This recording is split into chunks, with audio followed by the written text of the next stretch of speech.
Compass FM. Well, it's a busy time of year, of course. You know, we can get stressed at this time of year. And luckily, help is at hand with some tips and advice. I have with me in studio Antoinette Lewis, a clinical team leader, and also Julie Best, a counsellor with Community Wellbeing's Youth, Drug and Alcohol Service. So I'd like to welcome you both to Compass FM, ladies. Thank you. Julie, could I start with you? And you are a counsellor. This time of year, it's important to look after yourself. If you are the number one person in the house and it's all coming at you, don't drink too much, don't take drugs, but there might be some ways that, you can just help yourself with that pressure. Yep. Absolutely. It's really important at any time of the year, John, to be taking care of ourselves, which is what self-care is all about. So that we stay physically well, mentally well and emotionally well. After the year we've been through, we're all starting to hit that wall, and we've got our children at home now, the schools have finished, so it's really important to start taking care of ourselves and being as kind to ourselves as we are to others. Well, I'm really interested to hear what you've got to say about that, because it can be so damn difficult to find the time to care for yourself. Well, let's say you've got 3 kids under the age of 5 or whatever. Maybe you've got elderly parents, one with dementia or whatever. How do you find that little bit of space for yourself? It is, and that's exactly, you've hit on the real problem, is finding the time, and particularly us, we're all busy trying to help ourselves, but we forget exactly what we need to do to help ourselves. So it's taking time out. It doesn't have to be a big, long activity. So it would be lovely to go for a walk down the beach on a day when the weather's better than today, but we haven't got time for that. But we could take our coffee outside in the garden and say to the kids, hang on, mummy needs a break. It's really important that the children see us doing that. We're modelling that behaviour. Now, I think a lot of parents might, but I can't say to my kids, mummy needs a break. That's right. But I think you need to, don't you? You totally do. In fact, I read an article the other day where a woman who is a psychologist said that one of her clients had realised that in not looking after themselves, they were actually teaching their children the wrong thing. So she said, I'm now going to be a whole lot better about self-care because I don't want my children to learn self-neglect. So I thought that was a really nice way of putting it. Good. That you're not being selfish, and that's what people think with self-care. I'm being selfish if I take time for me. And you're not. It's the old thing. You can't pour from an empty vessel. You can't. You've got to fill up your bucket. You've got to sharpen your axe so you can do the next thing you need to do. And you can't do everything for everyone if your batteries start getting flat. So we plug our phones in regularly to recharge them. We need to plug ourselves in too. Yep. So just to wander into the garden with a cup of coffee, as you say, maybe a bee has just landed on a flower. Yes, and just observe that for a little. A few good deep breaths. Deep breaths is always good. People find breathing really hard to actually think about doing it, yet we do it all the time.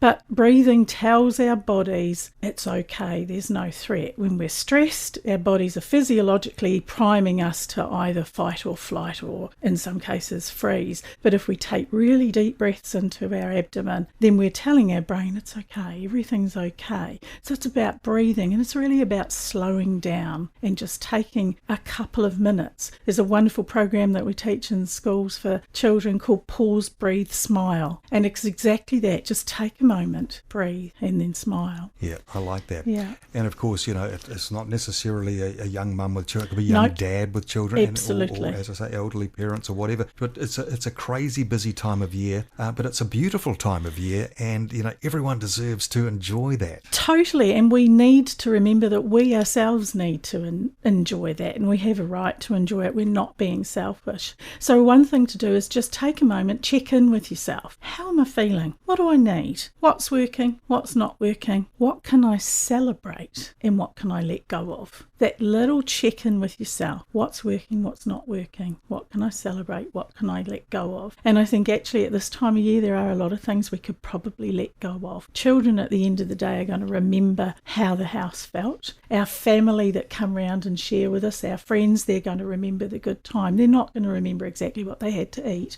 or how the table looked, but they're going to remember being together. My favourite Christmases were the simple ones, to be honest. Absolutely. Yeah.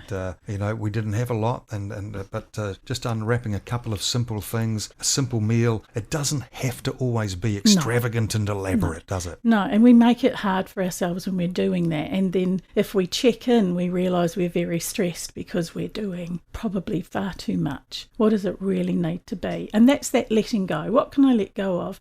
But equally important, what can I celebrate? If I'm there with the cup of coffee, yes, mum's not well, but actually she looks happy at the moment. The kids are sitting with her. Breathe. Yeah. Great stuff. I'm joined in the studio by Julie Best. You've just been listening to Julie, a counsellor and with Community Wellbeing's Youth Drug and Alcohol Service. That's another subject in itself. We'll have you back in at some stage about that. And Antoinette Lewis is a clinical team leader. Antoinette, you may have some information on just where we can find out more, get more information. Yeah, absolutely. We all recognise it's been a really difficult time for our young people and for our children and also for our parents, for us as a community. And we're also aware that some families may be concerned about, the Christmas closures with services like Community Wellbeing North Canterbury Trust closing over the holidays. We are putting lots of these tidbits and ideas onto our Facebook page around how we look after our own well-being and the well-being of our young people. So please go to our Facebook page and you will see that there's some information being put up there and also onto our website. I also want to just talk about quickly about Need to Talk 1737, which is has counsellors there 24 hours a day, 7 days a week. I'm not sure many people, if everybody knows about that, but that's absolutely a service that's there all of the time through the Christmas holidays and through the break. So talk or text 1737. And I know that sometimes it can be really difficult for parents, with school closures and just entertaining young children. And you might need to want to talk about some ways of supporting your tamariki as a parent. And so there's also the Parents Helpline, which is 0800 568 856. So just a couple of places that you can go over these Christmas break that will help you while you get through your Christmas and your New Year. But let's hope that you have a fun and relaxing time together. Wonderful. Great to know that support is there. Thank you so much for popping in, ladies. Thank you, Antoinette, for that. Antoinette Lewis and Julie Best. They are with the Community Wellbeing's Youth Drug and Alcohol Service based here in Rangiora. And this is Compass FM.